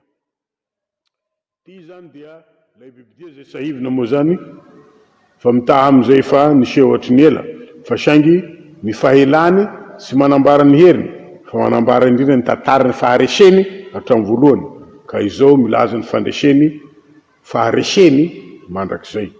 Motsamotsan'Andriamanitra ny fahavalon'Andriamanitra ary ny fahavalon'ny mino rehetra na dia manjakazaka amin'izao vanim-potoana izao aza. Toko faharaiky amby roapolo andiny voalohany ka hatramin'ny toko faharoa amby roapolo andiny fahadimy dia ny fanavaozana ny zavatra rehetra. Anomezana toko sy mazava amin'izany fa hain'Andriamanitra manavao ny zavatra rehetra ary hain'Andriamanitra manavao antsika tsirairay avy. Ho aminanasika indrindra tena vaovao araka ny fanahy, aminanasika indrindra ny fahatesana sy fahafatesana mandrakizay. Amin'ny fandresena tanteraka, ny fakapanahy fandresena tanteraka ny devoly sy nasany rehetra ary ny fombany rehetra ny fiadiany rehetra. Ary ny famaranana moa dia mitoko faharoa amby roapolo andiny fahenina ka hatramin'ny faharaiky amby roapolo zay anambarana mazava tsara indrindra fa tena avy amin'Andriamanitra voaorina sara ity fanambarana amin'ny apokalipsy ity, voaorina sara ao amin'i Jesosy Kristy. Ka raha manampy ianao dia ny fahoriana no hanampy aminao, ary raha mangala ianao dia ny fitahiana no hanesorana aminao. Fa Andriamanitra nametraky io ho araky ny fetrany ka tsy misy zay hanampy na hanaisotra, araky zay fetran'Andriamanitra zay no izorany sy alehany mba hanana ny tsirairay avy fandehanana amin'ny finoana ny teny sy famaharana amin'ny teny zay tsy hiova mandrakizay. Dia Andriamanitra ny fiadanany no ampahery sy hiazona sika indrindra amin'ny finoana ny zanak'ondry zay mendrika hanokatra ny boky, mendrika hanokatra ny fiainasika tsirairay avy ka hanavao ansika amin'ny fitiavany mandrakizay ho amin'ny fiainana mandrakizay. Amen. Vavaka isika, sotranao zay Jesosy ny fitiavanao. Dia monzeo zay mba ianao no hanazavany tenao fon'olona tsirairay avy ka hanananay tsirairay fa navaozana ny fiainanay ao amin'ny finoana fatokisana anao, ao amin'ny fandehananay amin'ny finoana. Ka na inona ino fahitana apetraky ilay rasy eo aminay mba ao ny finoananao no hamaharanay, finoana anao fa miombona fahoriana aminay ianao ary zahay manaiky miombona ny fahoriana aminao, finoana anao fa manana ny fandresena ianao ary ianao hampandresanay tokoa amin'izao sy ho mandrakizay. Ianarinao Jesosy Tompo. Amen.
Is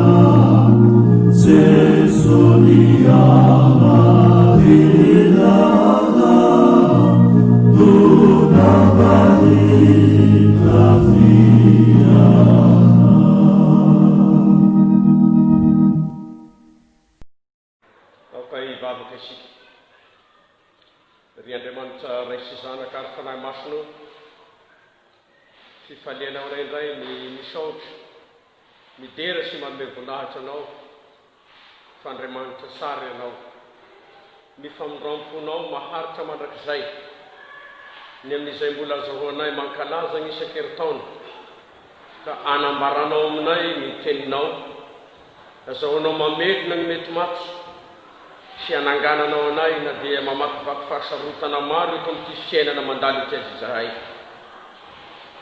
vavaka manokana izahay hoan'ny zanaky ny fifoazana rehetra manerana izao tontolo izao ny amin'izay efa nesoanao azy ireo tsirairay ny mba hiazonanao anay amin'ny tana-pahasoavanao ny sy anakalozanay izany indrindra na inona sara sy be voninahitra amin'izao fiainana mandalo izao dia mitenena aminay araka ny fombanao fa voninkihaino ireto mpanomponao amin'ny anaran'i Jesosy Kristy manan-kery avy any Nazareta nazao ny mametraka izao vavaka izao. Amen. Ny tenin'Andriamanitra izay voalahatra hotoriana amin'izao fanokafana na isan-taona amin'ny toby lehibe akary malaza izao dia voasoratra araka ny Apokalipsy 12:20. Apokalipsy 12:20 dia manomboka mamaky amin'ny andininy fahaenina ka mizanona amin'ny andininy fahaenina ambin'ny folo. Apokalipsy 12:20 ny andininy fahaenina ka hatramin'ny andininy fahaenina ambin'ny folo dia toy izao ny fivaky ny teny amin'ny anaran'i Jesosy Kristy tompontsika. Ary hoy izy tamiko, mahatoky sady marina ireo teny ireo, ary ny Tompo Andriamanitra ny fanahiny mpaminany naniraka ny anjeliny haneo amin'ny mpanompony izay zavatra tsy maintsy ho tonga faingana. Ary indro avy faingana sambatra izay mitandrina ny tenin'ny faminaniana amin'ity boky ity. Ary izao no naharesy nahita ireo zavatra ireo. Ary rehefa naharesy nahita dia nekoka hivavaka teo andohany tongotra ilay anjely naneo ireo zavatra ireo. Dia hoy izy tamiko, tandremo, aza manao izao fa mpanompo namanao ihany aho, sady namany mpaminany rahalahinao sy izay mitandrina ny teny amin'ity boky ity, Andriamanitra ihany no hivavaho. Ary hoy izy tamiko, aza sena tomboka se ny tenin'ny faminaniana amin'ity boky ity fa atombotra ny andro. Izay manao ny sy marina, aoka mbola hanao ny sy marina ihany izy. Ary izay maloto, aoka mbola hialoto ihany izy. Ary izay marina kosa, aoka mbola hanao ny marina ihany izy. Ary izay masina, aoka mbola hiamasina ihany izy. Indro avy faingana, ary eto amiko ny famalioko, mba hamalioko ny olona rehetra araka ny asany. Izao no alfa sy omega, ny voalohany sy ny farany, ny fiandohana sy ny fiafarana. Sambatra izay manasa ny akanjony mba hananany fahefana amin'ny hazonaina sy hidirany amin'ny vavahady ao an-tanàna. Fa ny ivelany ny alika sy ny mpanao drasy, sy ny mpizangazanga, sy ny mpamon'olona, sy ny mpanompo sampy, ary izay rehetra tia lainga sady manday. Izao Jesosy naniraka ny anjely koa hanambara aminareo ireo zavatra ireo ho an'ny fiangonana. Izao ny solofo sy taranaka Davida, ny kitana mamelatiratra fitarikandro. Ray masinao manamasina nay amin'ny fahamarinana, ny teninao ny fahamarinana. Amen. Ry fiangonana malala ho aminareo rehetra ny fahasoavana, ho mba ampiadana avy amin'Andriamanitra raha isika sy Jesosy Kristy Tompo. Ny voalohany avana malala dia misaotra an'Andriamanitra isika ny amin'ny fahatsarany indrindra izao taona 2024 izay akalazasika ny isan-taona eto amin'ny toby lehibe akary malaza izao, izay ampahirezany ny tompo asika mandrakariva amin'ny alalan'ny teniny izay zarain'ireo mpanompo ny fandimby isasokazy. Saotra manokana ny mpandahatra izay nanome anjara lay ary dia miarahaba sy mirary soa ho anareo manoloana izany rehetra izany, arabaina manokana koa isika rehetra izay mandre izao ozam-peo izao. Ny boky Apokalipsy manokana no anisan'ireo boky mitantara ny vanim-potoana sarotra no lalovan'ny fiangonana kristianina voalohany, ary zany raha teo no antony nanoratana ity boky ity mba ho fampaherezan'ireo kristianina niatsika izany ady mahamay zany eo am-piandrasana ny avian'i Jesosy Kristy Tompo isarany verina sy ny maty, dia ny amin'izay hamaliany ny fahavalony sy hanomezany kosa ny valim-pity ao an'izay mahatoky sy ny vadika na niala amin'ilay teny nomen'Andriamanitra azy. Ny boky Apokalipsy dia toy ny satsy voninahitry ny Baiboly, ka tena sarobidy ny fananany fiangonana azy, indrindra fa amin'ny toe zavatra mafampana atrehny ny firenena iainantsika kehitriny, dia sy afaka izao valanaretina mamely ny tany rehetra manerana izao tontolo zao.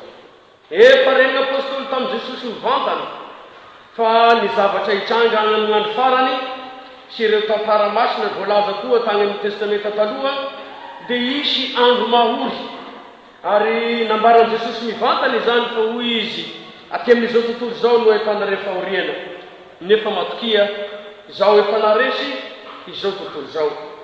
Fampasahivana izany toetrandro mavaivay sy maisan-dalovany fiangonana izany izao lazain'ny fanahy amin'ny apôstôly zaona izao, mba hiorenan'ny finoana kristianina mafy orina ao amin'i Jesosy Kristy dia ny fahafatesany sy ny nisanganany tamin'ny maty, ka nandreseny ny heriny ny fahavalo izay hita fa marebireby mandraona eny mampivarahosana ny ankamaroan'ny velona.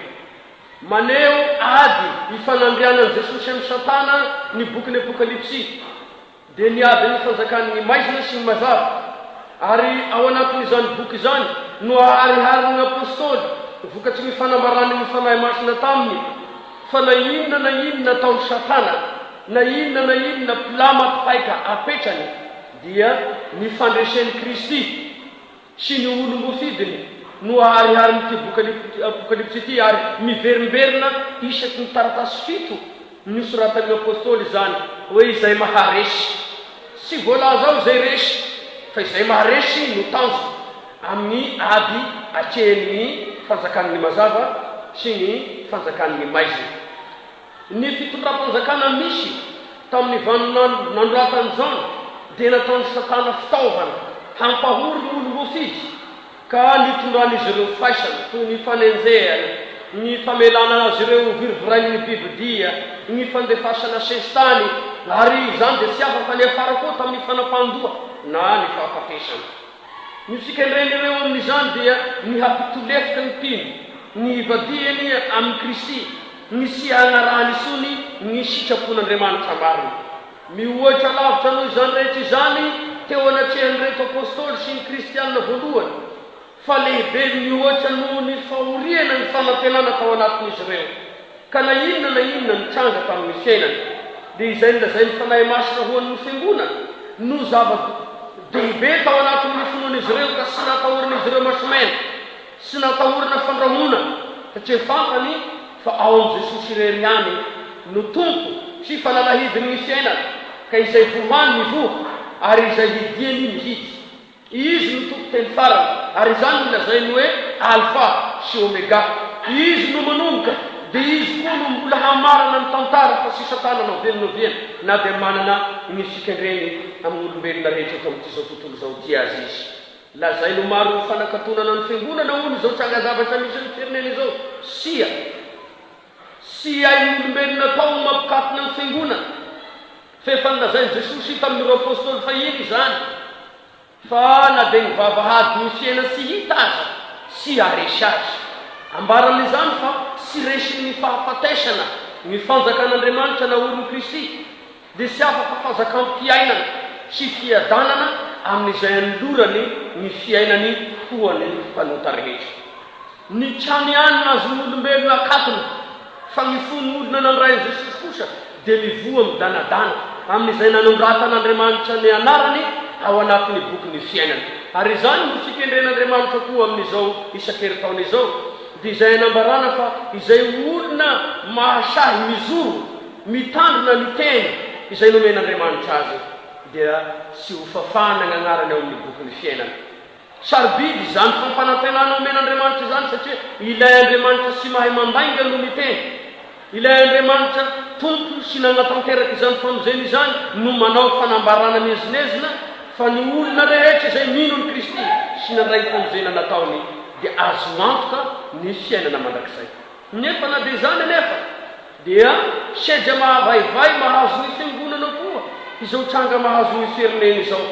Tokony ho eritreretina lalina satria mety ho fitaovana hanadiovan'Andriamanitra ny fiangonana izao mba hibaibansy ahatonga sika rehetra hanararaotra ny fotoana andalovana amin'ity fiainana ity araka izay lazainy Apokalipsy izay miresaka mitranga zavatra nisy tamin'ny fiangonana tamin'ny fahizay. Nefa koa dia miresaka amin'sika fiangonana ankehitriny amin'izay natrea sika fotoany sarotra ka mety ahatonga sika ho reraka. Ary ao anatin'izany dia be dia be ny miravoravo-tanana amin'ny vaninandro ny fandrosoanena sika ankehitriny ka be dia be koa amin'izany ny kristianina no manao fivavahana mandeha ara-pomba magnara-drian-drano. Ary eo anatrehan'izany dia be dia be ny kristianina manao 2 francs 50 sady sy mafana no sy mangasera. Ary eo anatrehan'izany dia be dia be ny mihembotry amin'ny finoana. Ny Apokalipsy volana 17 dia manindry mafy fa sambatra ny mitandrina izay voasoratra amin'ity boky ity dia ny fiazonana ny Kristy sy ny fianoana azy no lazay. Ka na dia mandalo toy zavatra mafy azy izy dia sy ho azo ozongozonina izany sy horenany ao amin'ny Kristy izany. Nisy tantara tamin'ny fotoan'andro izay nisen'ny fanenjena teto Madagasikara.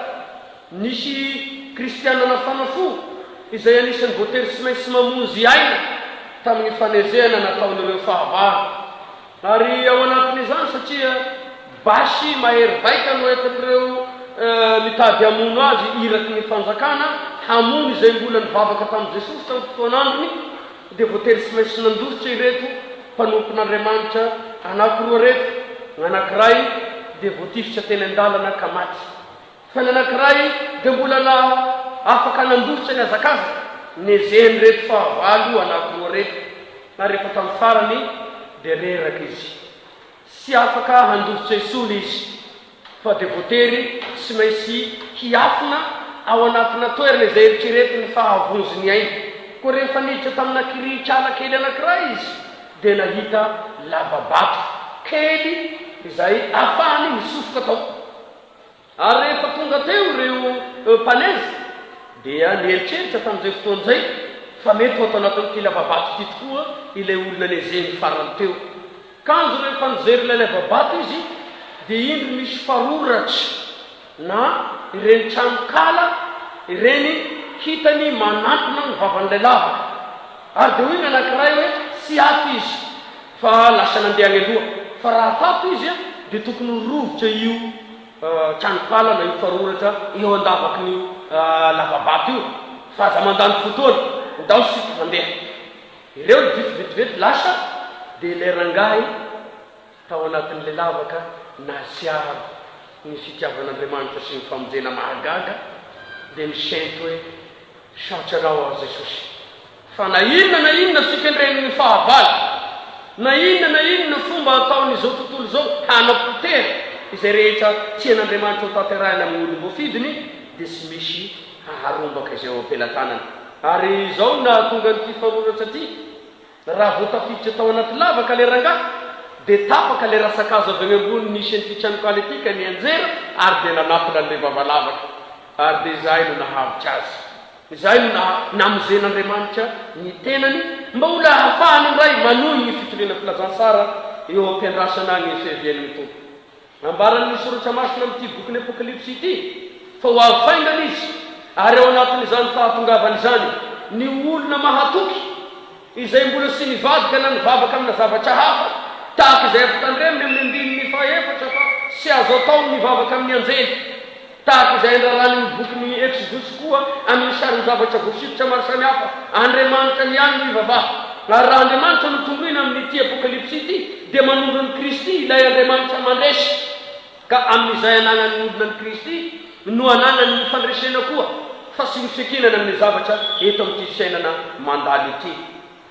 Na izany dia mampipetraka mandrakariva ny fanontaniana nahoana no mitranga izao fiainana saritra diavy ny fiangonana izao nahoana no sy maintsy mizery izao Andriamanitra amin'izany indrindra no isedriana ny fiainany mino amin'izay ahafahany mizoro ho mahatoky fa sy hanara-dreny rano fosiny tahaka izay mahatonga ny sasany hoe rehefa mahita ny rasy fanahy ambinina dia hakafatahaka an'izany koa izay andrarano hoe izay manao sy marina aoka mbola anao sy marina fa ho an'izay manao marina kosa aoka anao marina hatrany izy fa ny teniny tompo voasoratra ao anatin'ny soratra masina sy ny fitandremana izany dia azo antoka hananana fiainana mandrakizay fiainana mandrakizay mitambony fiainana mandrakizay izay sy hananany fahafatesana anjara fiainana mandrakizay izay iarahasika manjaka amin'ny Kristy mpandresy mandova fiainana sy misy tebotebo sy raonady isony Andriamanitra no tompony teny farany ny anjarasika amin'izao andro farany izao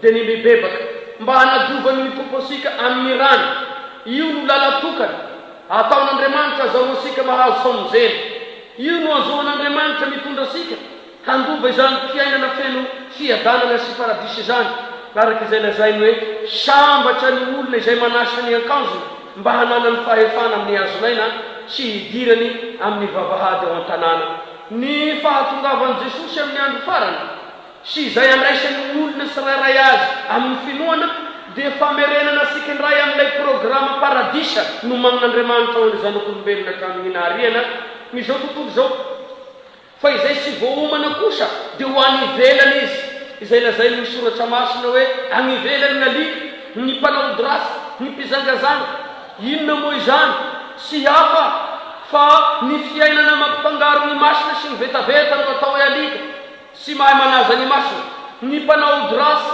dia izay nihevitra ny namany ho fahavalony ka miaina amin'ny fialonana amin'ny alalany atao famosaviana sy ny sisa ny mpizangazanga dia sy hafa fa ny fahalitopotondrantena izay mihanaka eseroa ny mpamon'olona dia sy hafa fa na mivantana io na akolaka dia hanambarana ny fiarahamonina ao anatiny natao hoe ady sy fikorontanana ny fanompoasampy ny lainga sy ny fitaka maro samihafa ireo rehetrarehetra ireo no vavahady anopapany satana ny vavahady ny hety sy amonoany ny anaran'ny olona ao anatin'ny boky ny fiainana raha makasitrako ho tamin'ny satana anao izany izy fa amin'izay andavasika izany tahaka izay efa nataosika koa tamin'ny batisa hoe hifady ny devoly sy ny asany ary ny fomba rehetra no ilazany ny tompo asika kosa hoe olona fahasambarana dia olona izay omen'Andriamanitra izany fiadanana maharitra mandrakizay izany koa dia taremo izao toetrandro renasika zao no andro izay iasan'ny satana andro manalo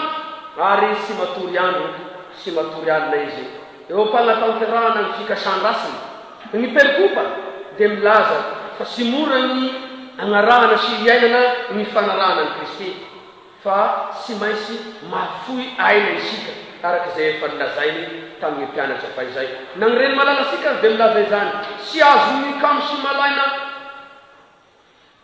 ho halaina holovany ny fiainana mandrakizay fa olona mahasary ny olona miadika mandresy amin'ny fananana ny Kristy dia izany ihany no azo antoka handova fiainana sy akasitrany satana ny fanolora-tena sika isanandro amin'izay anarahasika azy ny amin'izay tandremasika ny teniny sy ny akataovasika ny sitrapony fa izay tadiaviny satana kosa dia miapialana sika amin'izany amin'ny fomba maro samihafa izay sy azo ny amin'ny tambitamby dia rahonany amin'ny herisetra sy ny fandrahonana maro isan-karazany ho amin'ny fampiviliana sika hiala amin'ny sitrapony koa dia mampahery asika izao tenin'Andriamanitra izao amin'izay azao asika indray fankalazana ny isan-keritaona na dia amin'ny fomba hafa fa Kristy ilay efa maty ny efa nitsangana dia ho toy izany koa no isanganany ny mpanota rehetra avy ny fahafatesana miala minota mifindra koa amin'ny fanavaozana ny fanahy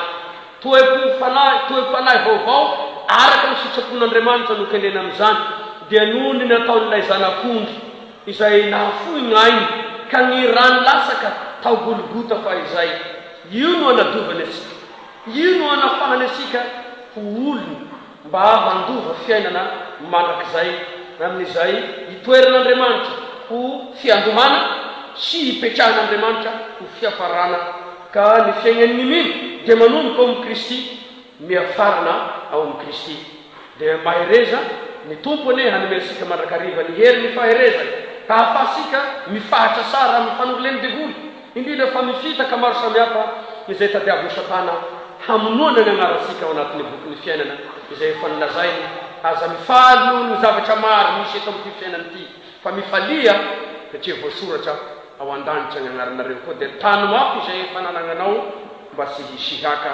ny saky voninahitra ao voninahitra ao ny Andriamanitra raha isy zanaka ary fanahy masina izay fahazatra amin'ny taloha indrindrako mandrakizay amen vavakasika dia misaotra anao mandrakariva izahay ny Andriamanitra ray lahy io fa ianao ny tompo sy mpanjakanay nanayko faty ianao na dia Andriamanitra sy mety maty azy ary izany indrindra no nisangananao tamin'ny maty ampiariarianao ny fahavelomanao ka izay rehetra mitebiteby ramonana izao fiainana anjakany ny fahafatesana izao raha mbola manana anao koa amin'ny finoana velona dia sy azo ampiroroina fahafatesana sy matahotra fahafatesana sy matahotra fandrahonana ary izany no ampaherezanao anay mba hitazomanay mandrakariva fa sy misy sara koatra izay fiainana ao aminao ary ny anaranay dia nasianao tomboka vasa nisoratanao anatin'ny boky ny fiainana sy azo Satana vonoina izany mandrakizay koa dia ampahereza izahay ho mahatokatra amin'ny fahafatesana mba ho azonay lasaky voninahitra fiainana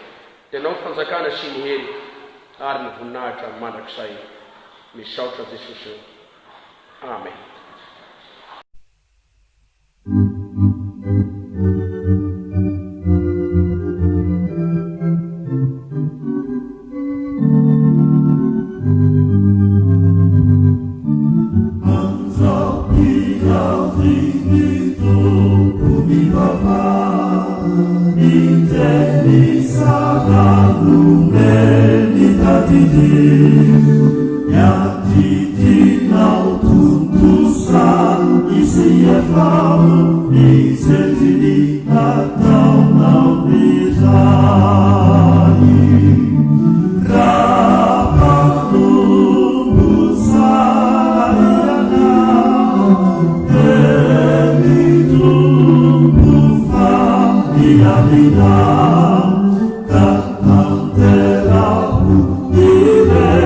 Adidina,